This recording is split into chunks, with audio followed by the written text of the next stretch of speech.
YouTube family? Welcome back to another episode of 2A-N-LA. Remember, everything that I say in this episode, prior episodes, and future episodes is just my personal opinion. You should not take it as fact. You should not take it as law. Always do your own homework and come up with your own conclusions. Right now, also, I want to remind you to go ahead and do me a favor. Hit that subscribe button, hit that like button, and drop down a quick comment for me. All right? I appreciate that as always. Okay, so look, let's get this rolling. This episode, in my opinion, is very, very, very important. A lot of us went out there in the last 18 months and bought firearms so that we could better protect ourselves. What goes hand in hand with that is protecting ourselves while we're in our home. So I want to spend some time today with you guys kind of talking through, number one, what we can do to accomplish that. And keep in mind, you know, I am not an operator. I am not law enforcement. You know, I am kind of giving you my experience, having a father that's in law enforcement, career law enforcement, and hearing other experts talk about things, right? So I want to kind of run down a list of kind of what we can do to be more proactive about that. You know, a lot of times they say a good offense will be a good defense, right? And so I want to be cognizant of that. And I also want to talk about mentality and approach to defending our home. Okay, so let's start off. Number one, having clear landscaping around your property. Now, this may seem silly to some people, but it's 100% true. Ask any law enforcement. If you got overgrown trees, overgrown hedges, overgrown shrubbery, places where people can lurk and hide and shield themselves from you and passersby and the police, you're creating an environment where predators can gain an advantage. But if your house, if the trees are well trimmed and cleared away, the hedges and the shrubbery are all well maintained and low, and you have clear visibility of sight across your home, that is something that will give criminals pause, because there's no place for them to hide. There's no place for them to lurk. They can't get in an advantageous position if the front of your house and the rear of your house is wide open, right? So that's one. And in keeping with that, that leads me to the second thing. Make sure your home is well lit. Make sure that porch light is there, first of all, and make sure it's operating properly and you're leaving it on. And if you need, depending on the size of your home, if you need exterior lights, make sure that those things are done. If your house doesn't have a place for people to easily hide and it's well lit, that's something that I think a lot of criminals will look at and be like, there's not enough cover. There's not enough cover for me to be able to do what I want to do. And again, the best way to defend yourself is to not be a target in the first place, right? Okay, so we've covered landscape. We're talking about lighting the home.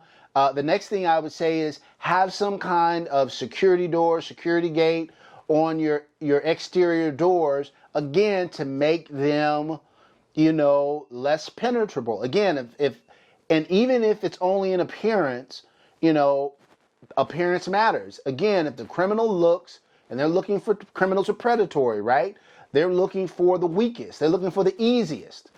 They don't want to get hurt any more than you do, or they don't want to get caught at all, right? And so if you make it seem like, this house is too much trouble, there are easier houses to attack than this one, and then more times than not, they're going to move on to the next one. Thirdly, I'd say deadbolts. Make sure that you have deadbolts on your doors. I think that's very important, and make sure that the deadbolts are screwed deep into the frame. Sometimes these deadbolts come with these little tiny screws, and that's fine just to unlock and open the door and keep the frame in place, right? But if somebody's kicking in your door, those little tiny screws aren't going to do anything. Get you some long 1-inch, 2-inch screws and drill it so it gets into the frame of the house, and that deadbolt can really do its job. And again, you're making it hard. They kick it once and it doesn't go in. They kick it twice, it's going to kick it 3 times. At some point, hopefully, they will say, oh, it's not worth it. I'm making too much noise. I'm drawing too much attention to myself. Let me go, right?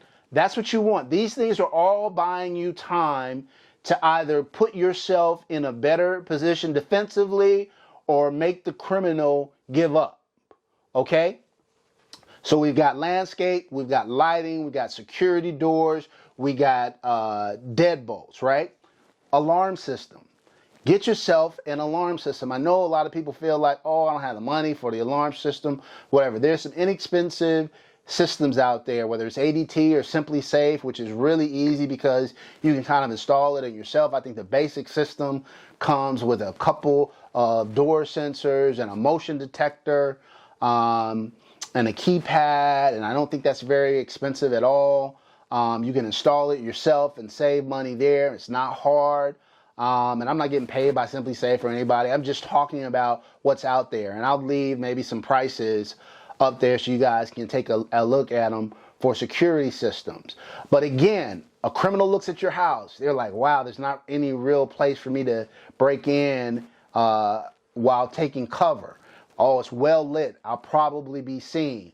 They got a security gate on their house, or they see they got deadbolt locks. They got a security system too. That security system might be tied in to the police station. And so again, these are things that will deter criminals. If you don't get a security system, at least buy a security sign.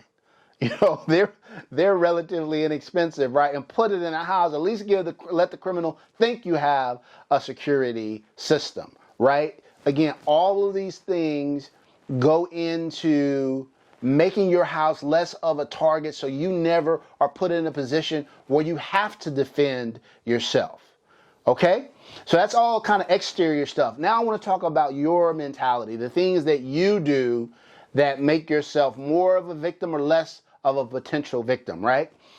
And I'm very empathetic to everyone. I have certainly been guilty of this at times in my life. It's a struggle on a daily basis to always be cognizant of it. But you can't tell me, I want you guys to think about the last 2 weeks, right? How many times have you come home and been on the phone as you're getting out of your car and going into your house? How many times have you come home and not really paid attention to your surroundings, just pulled into your garage or pulled into your driveway? You're tired, you just worked an 8-10 hour day, you got a briefcase in this hand, you're on the phone here, you've got stuff underneath your arms, and you're fumbling with your keys to get into the house. How many times? Come on, be honest, right? We all do it. That, if you look at most home invasion robberies, that's when people get got. It's when they're not paying attention, when they're pulling into their homes, they don't notice the suspicious car that they've never seen on their block before that's parked across the street. They don't notice the 2 guys in that car and the 1 guy in the car over here. They've got their hands full, they're on the phone, they're not paying attention, and all of a sudden they get ambushed by 3 guys once their door or their garage is open that force their way into your home, right? Be cognizant, right? Be cognizant. If you're driving up the block, if you're on the phone, tell whoever you're on the phone with, hold on, or I'll call you back once I get in the house, right? If you see people walking up the street and you don't know them, you don't recognize them, keep going. Drive around the block a couple of times and come back, okay? If you see people sitting in their car, people you don't know, don't recognize, just sitting in the car seemingly for no reason, be cognizant of that. Be aware of that. Make sure that your transition from your automobile into your home is as quick and efficient as possible, and that your hands are free in case you need to react. and so, if you're pulling into your garage, you let the garage door up. First of all, if you don't feel comfortable that you have the ability, based on where everyone, all other human beings are in your surrounding area, and again, this is why having an open field of view around your house is so important, and that it's well lit. That's why it's so important. If you don't look around and say, given where all the other human beings that I see in my radius, if you don't have time to open that garage door, and a lot of people do it in transition. They kind of just pull in, open the door, boom, boom, pull up, open the garage. When the garage is totally open and you see you have space, then pull in and immediately let that garage door down, right? Make sure that that transition is as efficient as possible so you don't get time for criminals to converge on you. Similarly, if you don't have a garage and you're parking in your driveway, kind of before you get out of your car, while your car is still going, take your keys and get your keys out. Have them ready so that from the time you exit your vehicle, lock your vehicle, get to the front of the door, you're open and you're closed, right?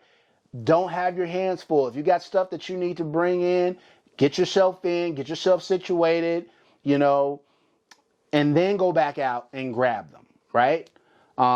Again, always be cognizant of your surroundings and make sure that you're not inviting people into your home. You're not the reason why people gain entry, right? Because if people see all this well lit, it's this, that, and the other thing, and nobody's home, but they don't want to risk it, the only other real way is that if you invite them in, right?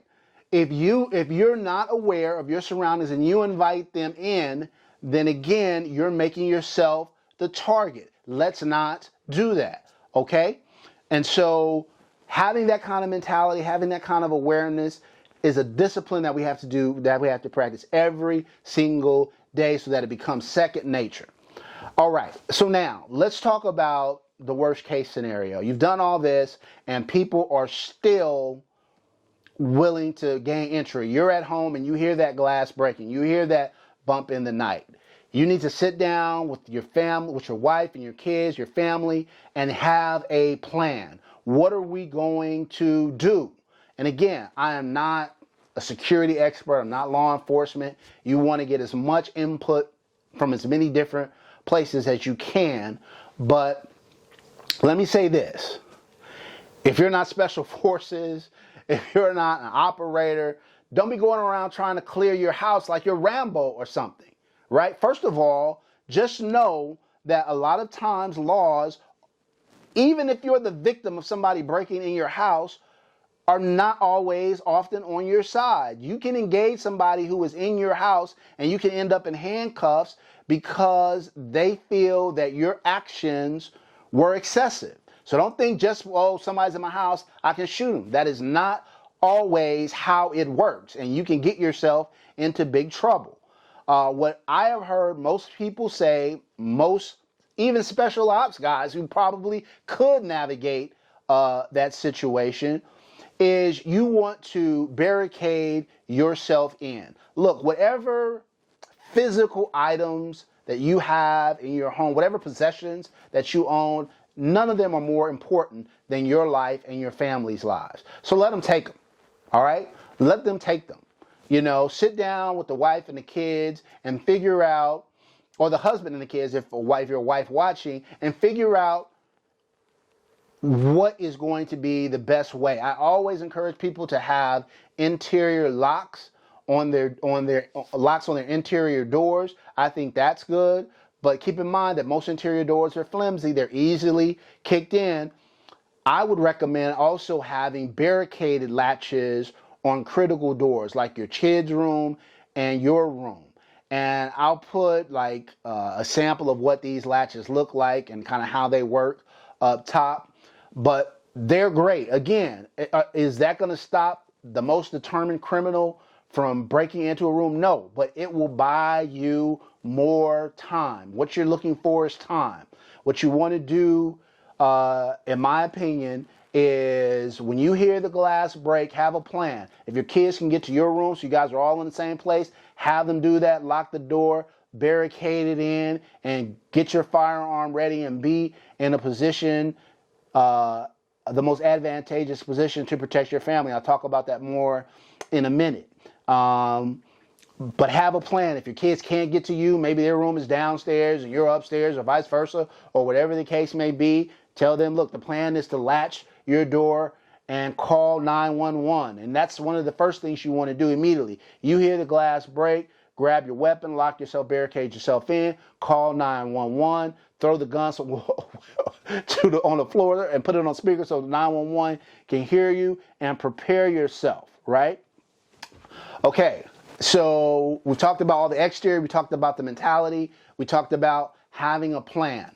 The last thing I would say is, if you're put in a position where you are forced to engage, and this is the last thing that any of us ever want to have to do, but if you put yourself in a position where you are forced to engage, make sure you're in the most advantageous position. The one advantage that you have is that you know the layout of your home, and the criminal doesn't. And so make sure, as part of your plan, you're thinking through, okay, if I had to engage them, where do I have the most advantage and where do they have the least advantage? And if there is some kind of narrow hallway or narrow staircase that they really don't have a place to retreat, and you're looking down on them, I mean, that's great. You know, you really know that. You have to know the layout of your home. Maybe, you know, you can have your local police force come, and a lot of times they'll have, you know, neighborhood watches and things like that, where police will come and talk about home defense. They'll share a lot of these things. You know, they can better talk you through kind of what is the most advantaged position for you to be in. But I've certainly kind of done that recon on my home. I have a plan in place. I have a place that provides me maximum concealment and offers me an vantage point that gives them essentially no concealment, and would be very difficult for them to retreat away from in the position, if they were in the position where I was engaging them. And so, you know, that's what you want to do, guys. And so, again, clear out your landscaping, have your house free and clear that, make sure it's well lit, have a security system, have a security door, security gates, make sure internally on your deadbolt locks you're putting in the longer screws so your door isn't easily kicked in. Have a plan, you know, have barricade latches on your door, and make sure you put yourself, if you have to engage, in the best possible position to do so. Okay?